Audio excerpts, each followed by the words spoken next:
we will have about 10 minutes for questions. So for those who have questions, please raise your hand so that a microphone can be passed to you. And please also speak out your name and your affiliation when you want to ask a question. Yes, thank you very much. Very interesting talk. I'd like to ask first presentation. So you showed 20%, 30% reduction. In that case, how about the mass ratio, the water to the entire building mass? If I recall correctly, it's about 0.65%. It's much less than 1%. Okay. Because in case of tuned sloshing damper, there's no need to go to 1% because you very quickly start finding that by adding more mass, the gains are not proportional. Okay, another question to you for the harvesting the energy. Very interesting for me. But how about in the case of TMD, we have two limits, the minimum level of vibration, effective level of vibration, and also maximum level of vibration. So in that case, in your case, how about the change of the minimum level of effective level of vibration, TMD? Oh, the wattage produced would be less in that case. So because it depends on how much is the relative motion. It's just like how the more damping you will have, the same way you will have more energy too. I'm Wei Liu, come from OCT. I had two questions. First question for signal speaker. And with your experience, how high our building with your VCDs with useful to reduce the vibration, especially for a screen vibration? I think really the system is just one that adds damping while preserving the lateral stiffness of a coupled shear wall system. So the limit, I mean, there are many limit states, right? There's deflections due to wind. There's going to be accelerations that are all affected as you're going higher and higher. And at some point, there's also going to be a balance between the seismic and wind response. So I'm not sure that there's a specific limit on the height. I think it really is an integrated design procedure that has to come hand in hand with the lateral system and also hand in hand with the effect of the added damping on reducing the response. So I don't think there's any difference in the limitation compared to other systems or other approaches. As my experience, too many projects is when the building is high less than 100 meters, use damper or not use the damper is similarly the same. So I worry about it. But there's a big difference primarily in the seismic response that you get, and also the more slender towers. Some of the other speakers were talking about them. Very common in Toronto. Pretty much every tower is extremely slender, and even at 40 stories, 45, we're getting wind-sensitive buildings.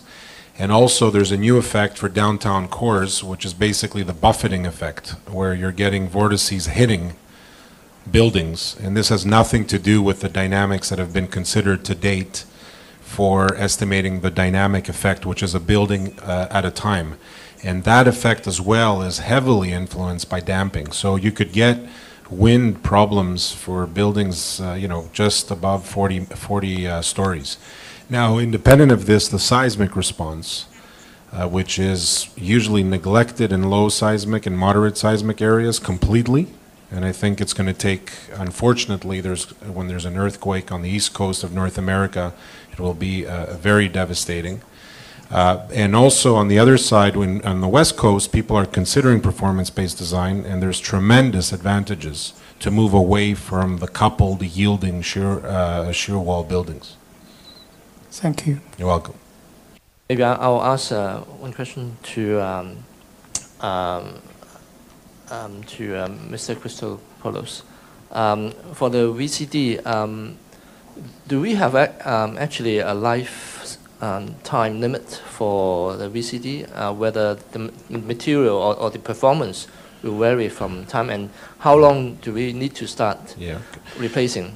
Well, currently, I would say that we're reaching sort of the 40-plus year mark for the ISD 109, which was the material used in the World Trade Center. Some of the ones actually that came down from the tower were retested, and there was excellent properties. There weren't any notable differences. In addition, the company and the material manufacturer have done a very large number of accelerated aging tests. And typically what they currently feel is that for 50 or 60 years, there's no change in the effective properties other than some sort of surface, I would say, hardening, which is very small volumetrically when you're looking at the whole device. There's ongoing sort of work on that, but I would say that, somewhere in the range of 30, 40 years is well understood. Maybe 50 years is what is expected at the point. And then at that point on, one could consider potentially replacing. But this is not very different from any advanced device. I mean, people will talk about viscous dampers, but the reality is you have seals in there. There's pressurized seals, and it's completely unrealistic to think that these have indefinite life. So I think that a 50-year span is a reasonable time, and then there could be an assessment made whether replacement is warranted at that time. There might be better materials to put in there. Yeah. Another question to Mr. McNamara. We heard about the use of the sloshing damper in the Philippine towers. Obviously, that hasn't been complete yet. But sloshing damper has been used probably in other projects. Do we have any actual measurement of the performance of sloshing dampers in the other building and how it actually corresponds to your analytical results?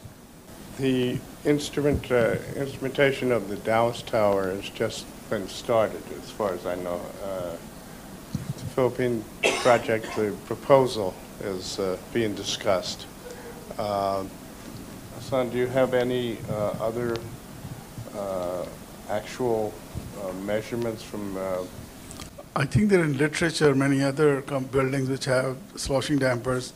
In Japan, there have been initially a lot of buildings with these types of dampers, and they studied them in typhoons, and so are the buildings in North America also. Yeah, they do pretty well. So with good, yeah. There are several towers in Manhattan. Recently have had the damper design. There are also several towers in Manhattan that have a tank that's been added to the tower with no water in it. It's sort of a joke, but that's Manhattan, and their attitude is we'll fill it when we need it. But as far as actual measurements, I'm not aware of any. We rely totally on the experimental work and the analytical work. My attitude on the damping is, we know so little about it, and when we're designing to take it any more finer than the first integer, 1, 2, or 3%, I think you're kidding yourself, and that's sort of how I look at it when I design. But to get 2.31, I don't think you really want to calculate that number. I think you want to go 2, 2.5, 3, that's it. And even then, I think that's a fuzzy number. I'm sure that for the Philippine tower, that will be a good opportunity to get some good measurement. Yes, that's going to be instrumented also. Yeah. Unfortunately, Boise I saw him exit the room. He's the design engineer for the tower, and we were talking with him before this about getting that going. Yeah, I think these data will be very, very informative for practicing structural engineering like myself to really understand better how these devices perform.